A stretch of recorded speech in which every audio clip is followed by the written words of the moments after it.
लेकिन अंदर से खोखले हो रहे हैं। अंदर कोई शक्ति नहीं है, देखने में बड़े मजबूत लगते हैं। ये इस खान पान का दोष है। ये जो जहरीला आहार है, इसका ये परिणाम है। इससे भी खतरनाक, माँ बाप बहुत पढ़े लिखे हैं और उनके घर में बच्चे मंदबुद्धि पैदा हो रहे हैं। ये मेरी रिपोर्ट नहीं, ये रिसर्च की रिपोर्ट है कि माता पिता दोनों हाई क्वालिफाइड हैं और उनके यहाँ जो संतान वो मंदबुद्धि हो रही है। कितने बच्चे इस प्रकार की स्थिति से गुजर रहे हैं। बच्चों का गर्भ में पूरा विकास नहीं हो रहा। क्यों? क्योंकि जो खा पी रहे हैं वो इतना जहर है, वो गर्भस्थ बच्चों को अंदर ही विकलांग बना रहा है। और इससे भी खतरनाक रिपोर्ट आई है एम्स के डॉक्टर द्वारा कि जितना ये यूरिया डीएपी जहर जहां जहां ज्यादा प्रयोग हुआ, अपने ही प्रदेश के स्वास्थ्य मंत्री अब से पहले थे मनसुख मांडविया जी, उन्होंने अपने कार्यकाल में एम्स दिल्ली के डॉक्टर्स की रिपोर्ट बताई कि जहां ये यूरिया डीएपी पेस्टिसाइड का प्रयोग बढ़ रहा है, वहां आगे बाल बच्चे जन्म नहीं ले रहे, बालक पैदा ही नहीं होंगे, ये बीमारियां पैदा हो रही हैं। हम क्या पैदा कर रहे हैं?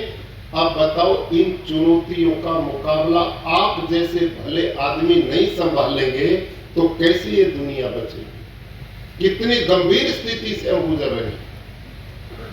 आप सबसे मेरा आग्रह है, हम एक और सोचते हैं। जितने हम यहां बैठे और किसानों के मन में एक बात बैठ चुकी है,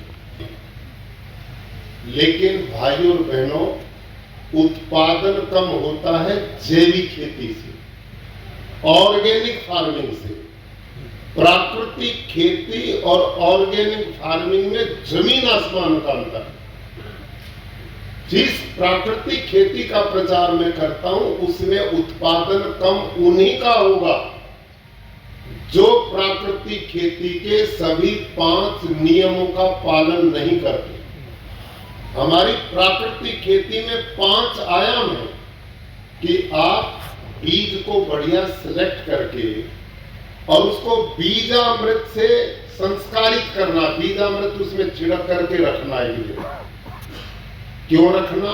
उससे जर्मिनेशन अच्छा होगा और उस बीज में जो बीमारी के कोई भी कीटाणु हो मर जाएंगे, इसलिए वो बहुत अच्छा पैदा होगा। पहला काम ये करना। दूसरा काम, इस समय आप सबकी धरती जो प्राकृतिक खेती नहीं करते, मैं गारंटी से कहता हूं वो बंजर होगी नहीं, हो चुकी आप। लेकिन ये भी मेरी रिपोर्ट नहीं, ये भी आईसीआर की रिपोर्ट है और यहां कृषि विभाग के जो लोग बैठे हैं उनकी भी रिपोर्ट है। इस समय सारे देश के किसानों की खेत की मिट्टी का ऑर्गेनिक कार्बन 0.5 से नीचे है और गुजरात में जो धरती का ऑर्गेनिक कार्बन कितना 0.2, 0.3। उन्होंने 1 हेक्टेयर का मतलब 2.5 एकड़ खेत में, 2.5 एकड़ लैंड में कितना यूरिया डालना संवाद है, बातचीत है।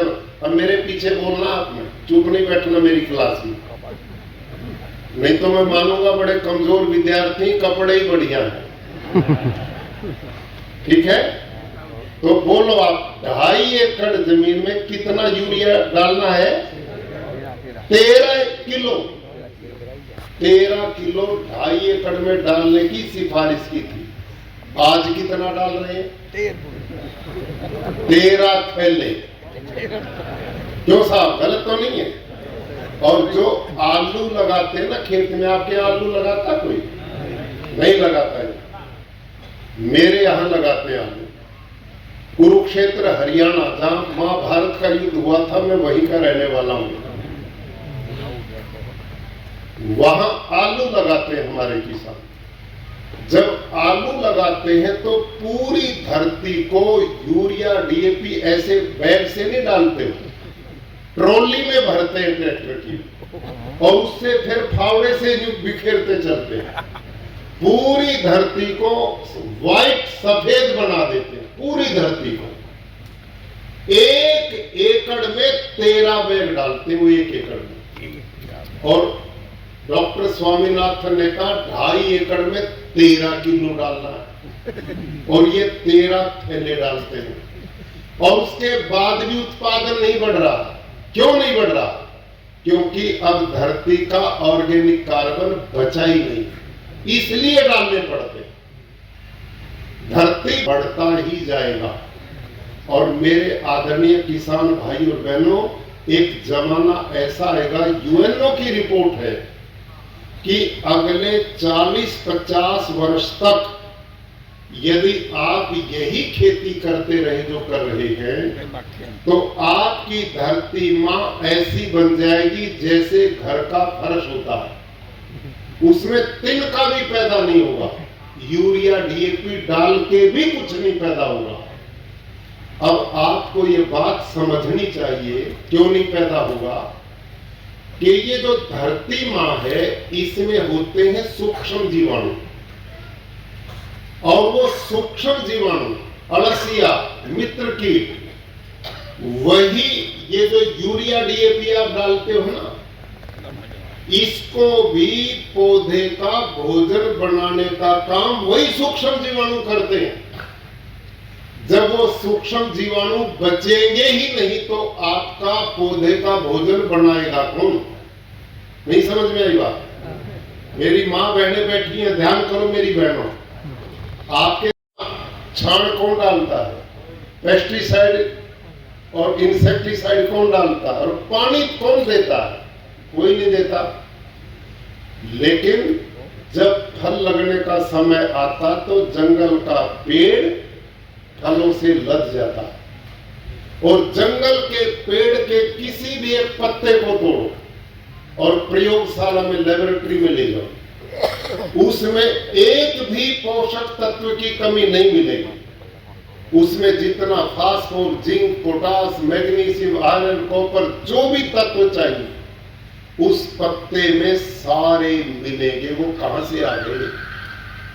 आप वो व्यवस्था प्रकृति भगवान ले लेंगे, जैसे जंगल में लेते हैं।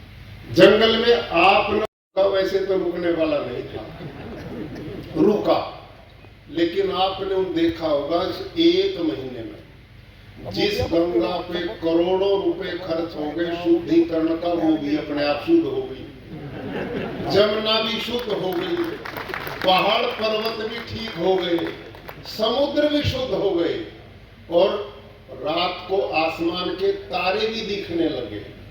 सब कुछ 1 ही महीने में ठीक हो गया। एक समझदार के घर बैठने से सब कुछ ठीक हो गया। तो इससे क्या सिद्ध हुआ?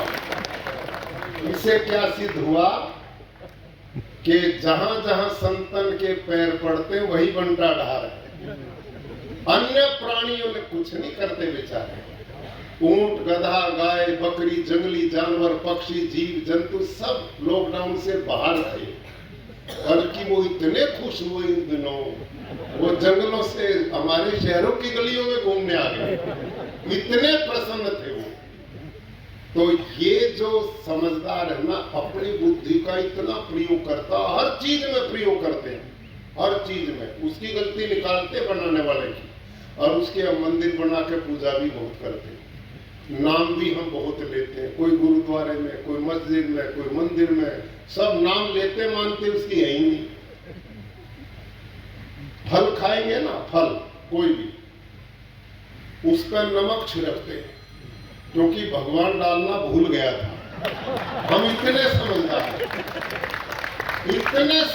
हैं, उसकी गलती निकालो, हम ज्यादा समझदार हैं। और इस समझदारी ने धरती माँ जो हमें जीवन देती थी उसको भी नरक बना दिया, जहरीला बना दिया। आप सब 30-40 साल पहले पानी की बोतलें कोई लिए फिरता था क्या? कहीं भी पी लेते थे। ये तरक्की की हमने। ये मास्क लगा के शहरों में कोई घूमता था क्या? शुद्ध हवा होती थी। अनाजों में खाते थे, खुशबू आती थी। ये बड़े बुजुर्ग याद करो, ये बाजरों का रोटला खाते थे, अलग तरह की इसमें खुशबू आती थी। सब्जी भाजी में खुशबू आती थी। आज अनाजों में खुशबू खत्म है, क्योंकि धरती गंधवती, पृथ्वी गंधवती, इसमें खुशबू है, लेकिन वो जहर ने खत्म कर दी। तो लंबी बात न करते हुए आप सबसे मेरा एक आग्रह है कि आपकी लड़ाई सबसे बड़ी है कि, और देश और सरकारें भी चाहते हैं कि हमारी पैदावार, उत्पादन कम ना हो। तो मैं यही निवेदन करता हूं, मैं खुद खेडूत हूं। कुरुक्षेत्र के गुरुकुल में भावेश भाई गए, इनके साथ ही भी गए। मेरा खेत भी देख आया, 180 एकड़ का खेत है। 180 एकड़ में एक बूंद भी मैं यूरिया, डीएपी, पेस्टिसाइड, इंसेक्टिसाइड नहीं डालता, कुछ नहीं डालता। और मेरा शेरडी, आपका शेरडी का इलाका, इन्होंने देखा है, वो हमारे इस बाजू जितना तो मोटा और 18, 20, 22 फीट लंबा हाइट में, 2.5-3 केजी तक का एक ही गन्ना होता है। उत्पादन में उसमें कोई कमी नहीं, पैदावार पूरा उत्पादन उससे मिलता है। हमारे यहाँ गेहूं होता है, चावल होता है, सब्जी भाजी होती है, सब कुछ मैं वहां पर कराता हूं। 180 एकड़ में ये उत्पादन उनका कम होगा जो शुरू में ठीक पद्धति से नहीं करते। और उसमें एक कारण और भी बहुत बड़ा, कुछ बचा ही नहीं है। यूरिया, डीएपी की आदत उसको लग गई, वो भारी मात्रा में डालते है। और ये नाइट्रोजन जब ऑक्सीजन के संपर्क में आता है, जो आकाश हवा में है, तो एक तीसरी गैस पैदा होती है जिसका नाम है nitrous oxide. Nitrous oxide carbon dioxide से 312 गुना खतरनाक है पर्यावरण के लिए। ये बात ना कोई एग्रीकल्चर साइंटिस्ट बताता, ना किसानों को पता, ना सरकारों को जानकारी। आप सोचिए, आज दुनिया सबसे बड़ी चिंतित है तो ग्लोबल वार्मिंग के लिए। इसका कोई इंजेक्शन नहीं है, इसका कोई वैक्सीन नहीं है। दुनिया बर्बाद होगी, कोई रास्ता नहीं बनेगा। हम यहां बैठे, तूफान आ जाए, बताओ कौन सा इंजेक्शन लगा के रोकोगे? अतिवृष्टि हो जाए, कैसे रुकेगी? इतना खतरनाक है। प्रकृति को हम छेड़ेंगे तो हमें छोड़ती नहीं। आज हमने सारे वातावरण को दूषित कर दिया। इसी का परिणाम यूरोप जैसे देशों में भी लूएं चल रही हैं, कई जंगल जल। इसको ठीक करना है तो हमने रासायनिक खेती से लगभग 24% ग्लोबल वार्मिंग को जन्म मिलता है। इतनी खतरनाक, लाखों करोड़ों टन यूरिया, डीएपी किसान खेतों में फेंकता है, और उससे कितना नाइट्रस ऑक्साइड पैदा होकर वातावरण को दूषित करता है। ये पानी पीने लायक क्यों नहीं बचा? सारे पानी में जहर मिल गया है। तो आप सब आदरणीयों से मेरा निवेदन है कि अरे कमाल है, बाहर में एक आदिवासी हमारी बहन है, वो ब्रह्मास्त्र बनाती है, वो अग्नि अस्त्र बनाती है। इतना जबरदस्त कि आप कोई बीमारी आती है उसको वो औरों को भी बना के बेच रही है। बाहर ये यहाँ इन्होंने आज लगाया हुआ अपनी प्रदर्शनी, मैं भी उनसे लेके गया। वो अद्भुत प्राकृतिक है पूरा, उसमें कोई जहर नहीं है। और ये बाहर जितने खेडूत बैठे हैं ये प्राकृतिक करते हैं। आपका शेरडी उनसे छोटा है, आपका उत्पादन देखो कितना अच्छा है, उसकी कीमत भी अच्छी मिलती है। और मैं यहाँ जिला सूरत के डीएम महोदय को, डीडीओ हमारी बहन बैठी हैं, इनको, इनकी टीम को भी बधाई देता हूँ।